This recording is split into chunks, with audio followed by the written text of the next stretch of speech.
तालीफात online book store. अस्सलाम वालेकुम दोस्तों, रमज़ान विद तालिफात में खुश आमदीद। रमज़ान ट्रांसमिशन का चौथा सेगमेंट आज का सबक है। इसका उन्वान है कुरान मजीद की कसरत से तिलावत करें। दोस्तों, कुरान मजीद अल्लाह ताला की किताब है। इसकी तिलावत करना अल्लाह ताला को बहुत पसंद है। हदीस शरीफ का मफहूम है कि जब कोई शख्स कुरान मजीद की तिलावत करता है तो हर हर्फ पर 10 नेकियां मिलती हैं और ये सवाब रमज़ानुल मुबारक में 70 दर्जा बढ़ा दिया जाता है, यानी एक हर्फ पर 700 नेकियां मिलेंगी। इसीलिए इस माह मुकद्दस में कुरान मजीद की ज़्यादा से ज़्यादा तिलावत करें। कुरान मजीद की तिलावत एक ऐसी नेकी है कि जिसमें और भी बहुत सारी नेकियां शामिल हो जाती हैं। मसलन कुरान मजीद का पढ़ना सवाब है, इसको देखना भी सवाब है और कुरान मजीद में गौर व फिक्र करना भी सवाब है। रमज़ानुल मुबारक में हमारी कोशिश होनी चाहिए कि कम से कम एक मरतबा पूरे कुरान मजीद की तिलावत मुकम्मल हो जाए, वरना जितनी कसरत हो उतना ज़्यादा फ़ायदा होगा।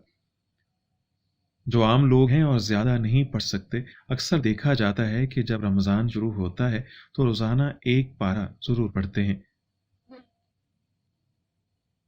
2-3 दिन ज़्यादा पढ़ने के बाद फिर कम करना शुरू कर देते हैं, हत्ता कि थक हार कर छोड़ देते हैं।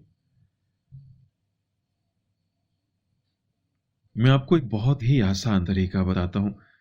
अगर आप 16 सतरी कुरान मजीद पर तिलावत शुरू करते हैं और हर नमाज के वक्त सिर्फ 4 सफ़े तिलावत करते हैं तो 28 दिन में बाआसानी आपका कुरान मजीद मुकम्मल हो जाएगा। ये बहुत ही मुतदल रास्ता है। हर नमाज से 10 मिनट पहले अगर मस्जिद पहुंच जाएं तो 4 सफ़ात बाआसानी तिलावत हो सकते हैं। इसी तरह अगर 15 लाइन वाला कुरान मजीद हो और आप हर नमाज के वक्त 5 सफ़हात तिलावत कर लिया करें तो 25 दिन में बाआसानी पूरे कुरान मजीद की तिलावत मुकम्मल हो जाएगी। तो दोस्तों, इसी तरह आप हिसाब करके एक तरतीब के साथ चलेंगे तो पूरा रमज़ान बेहतरीन गुजरेगा, वरना बेतरतीबी में बड़ी बेबरकती होती है।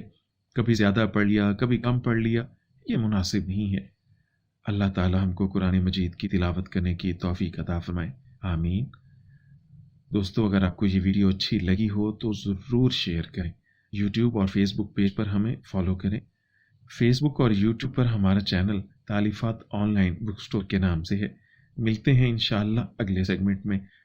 अस्सलाम वालेकुम व रहमतुल्लाहि व बरकातुहू।